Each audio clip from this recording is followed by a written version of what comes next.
Alors que l'affaire Jean-Michel Trogneux, alias Brichel, alias Brigitte, continue à faire grand bruit grâce aux interventions suivies et répétées de Candace Owens, tout cela sur fond de pédocriminalité, notamment en France, le Premier ministre est en grande difficulté parce qu'il semble bien que dans l'affaire des agressions sexuelles à l'école Notre-Dame de Bétharram, qui est dans la périphérie de Pau, dans cette affaire d'agression sexuelle, Bayrou n'a pas dit, ou en tout cas n'a pas entrepris en apparence, n'a pas pris toutes les mesures nécessaires pour que cessent ces crimes perpétrés contre des enfants dans cette école catholique où ses propres enfants ont été scolarisés,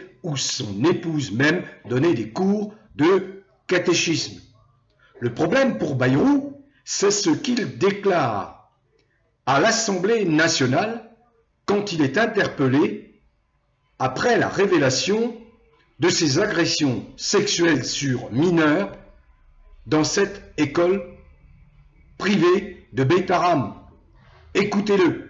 Je n'ai jamais été informé de quoi que ce soit de violence a fortiori sexuelle.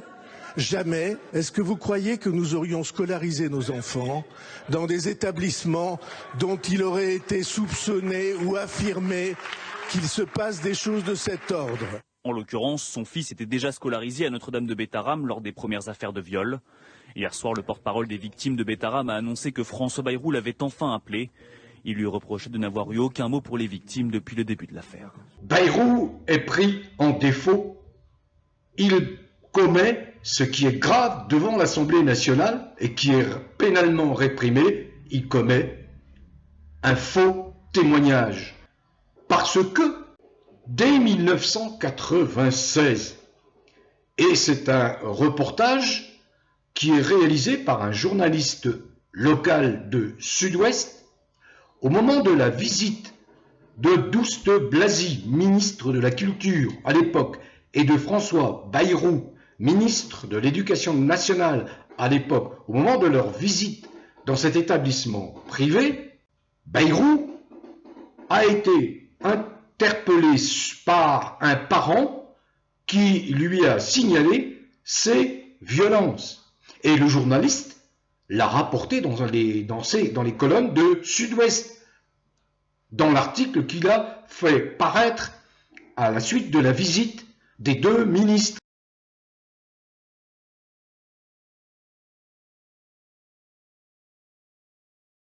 Deux ans après, Bayrou est convoqué par le juge d'instruction, Mirande, qui veut en savoir davantage sur ces agressions sexuelles au sein de cet établissement. Mirande, le juge d'instruction, étant saisi de, je crois, 2 plaintes. Et bien évidemment, Bayrou, qui est un des édiles importants de la région, de cette région paloise, le juge Mirande veut l'entendre. Et il a bien été entendu. Or, Bayrou vient de déclarer donc à l'Assemblée nationale qu'il n'était au courant de rien, qu'il n'a jamais entendu parler de cette affaire. C'est gravissime. À divers titres.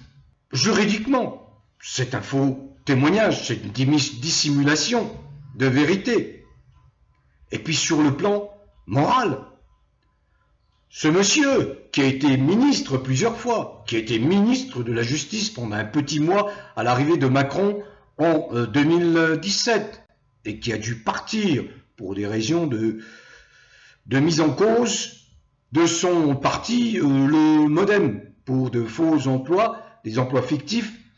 Bref, à présent, il est Premier ministre, il doit se montrer garant de cette morale, d'un minimum d'éthique dans les établissements scolaires dont la destination est de dispenser une éducation et des règles d'inculquer des règles comportementales qui sont des règles de respect de l'autre, de respect de l'être humain. Il est parfaitement au courant et Bayrou nie tout cela. Il se met en marge. Alors il faut bien comprendre le contexte. Nous sommes en Macronie. La Macronie, le sceau de la Macronie, c'est la pédophilie. Là, c'est la pédophilie. Il ne faut rien laisser transparaître, mais par contre, il faut avancer. Ils veulent avancer les pions de la légalisation de la pédophilie. La France est la tête de pont pour légaliser la pédophilie. Je l'ai déjà expliqué, je le rabâche, je le répète. Le corpus législatif est totalement pollué, pourri, vérolé de lois supposément protégées des minorités. En réalité, ces lois sont des lois superflues, superfétatoires, puisqu'elles font double emploi avec les lois fondamentales, la loi fondamentale qui est la Déclaration des droits de l'homme et du citoyen qui consacre l'égalité. Il nul n'est besoin de catégoriser les gens pour soi-disant les protéger. Et là, toutes ces lois infâmes, infectes, abjectes, n'ont d'autre fin, n'ont d'autre objectif que de légaliser la pédophilie. Et il y a, vous savez, ces grandes gueules qui occupent les plateaux des médias, qui depuis des décennies prônent la pédophilie. Vous les connaissez, les Cohn-Bendit, les Frédéric Mitterrand, les Michel Pollack, et bien d'autres. Ils prônent la pédophilie, la légalisation. Alors ça tombe particulièrement mal, cette affaire d'agression sexuelle, de viol au sein de cet établissement privé, parce que cela implique, non pas indirectement, mais directement, Bayrou, qui était au courant et qui l'a nié publiquement devant la représentation nationale comme étant un délit grave. D'autant plus grave, d'autant plus aggravé qu'il est le numéro 2 de l'exécutif en France. Voilà pour l'affaire du collège privé Notre-Dame de Bétharram. Autre affaire qui a fait dire, alors j'apprécie beaucoup, parce que le trait est fort, mais il est juste. Alors qui a fait dire à François Asselineau, la Macronie est un égout à ciel ouvert. Ah bravo François Asselineau. Pourquoi? Parce que, qu'apprend-on? Eh bien que Castex, vous savez, tête d'œuf, a été placé en garde à vue dans le cadre d'une enquête préliminaire pour détournement de fonds publics, faux et usage de faux. La Macronie, c'est la pourriture. C'est la pourriture à tous les étages. J'expliquais dans une récente vidéo, à la suite du rapport de Transparency International, qui mettait en avant que la France était devenue un des pays les plus corrompus de la planète, qu'il n'y avait pas moins de 26 ministres ou hauts fonctionnaires comme Alexis Collère, secrétaire général d'Élysée, qui ont maille à partir avec la justice, qui sont mis en cause officiellement, qui sont mis en examen. Pas moins de 26, dont Richard Ferrand, que Macron vient de nommer au Conseil constitutionnel pour changer la Constitution, afin que Macron puisse effectuer un 3e mandat de président de la République française, ce qui correspond au cataclysme qui va détruire définitivement la France. Je termine sur cette affaire Brichel, affaire Jean-Michel Trogneux. Vous savez que Candace Owens, s'appuyant sur les nombreuses enquêtes de fins limiers, qui depuis des années ont découvert ce scandale, notamment Natacha Ray. Je voudrais dire par parenthèse à tous ceux qui m'interpellent sur le fil des commentaires que je ne parle pas de Natacha Ray. Non, arrêtez ça, arrêtez ça. C'est pas une querelle d'ego. Cette affaire-là ne doit pas sombrer dans une querelle d'ego. Je fais mon métier. Lorsque je juge utile de parler d'un tel, je le fais. je n'ai jamais sous-estimé, loin s'en faut, le travail immense réalisé par Natacha Ray. Mais elle n'a pas été la seule.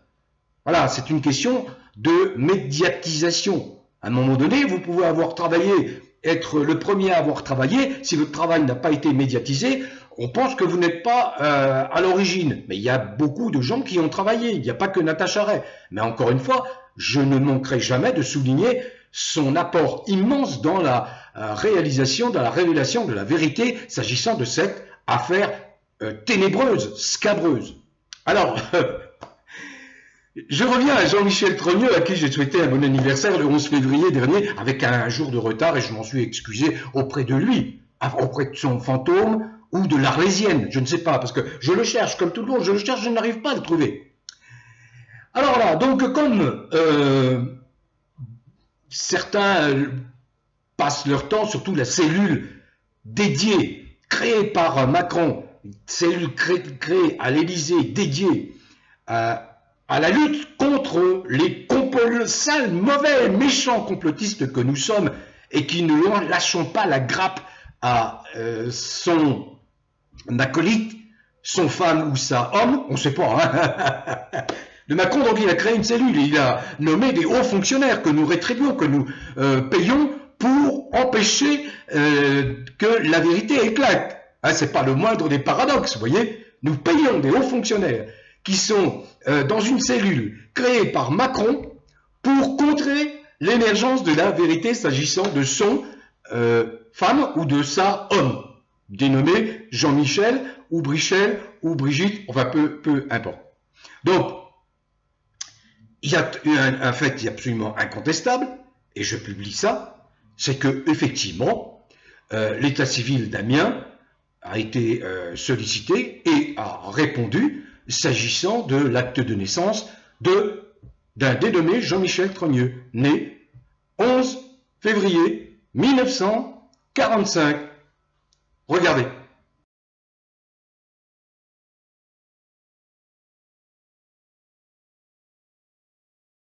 Donc ce Jean-Michel Trogneux existe bel et bien, mais on n'en trouve trace nulle part.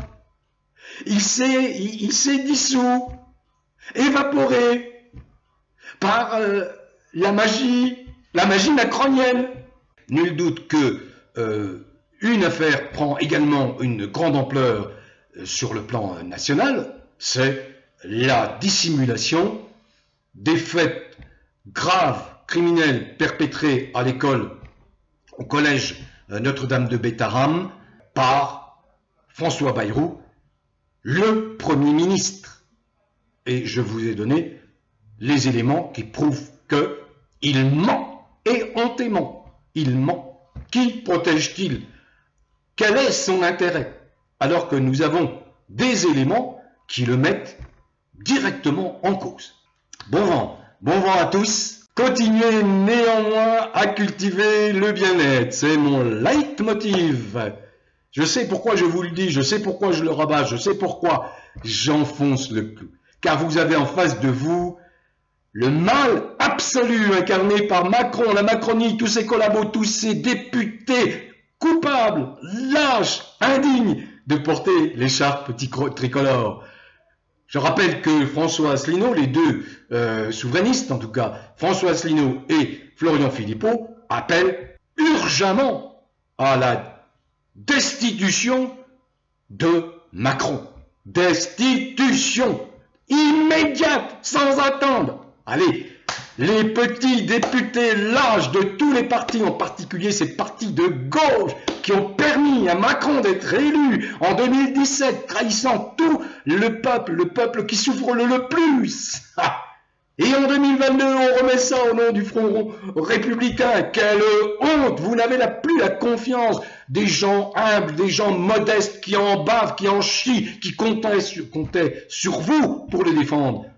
Tous ces partis de gauche qui sont dans le nouveau Front populaire, vous êtes en dessous de tout. Je ne parle pas des autres, hein. Les autres sont tout aussi coupables que vous. Vous êtes indignes d'être dans la représentation nationale. Voilà. Alors bon vent à tous, prenez soin de vous et portez-vous bien.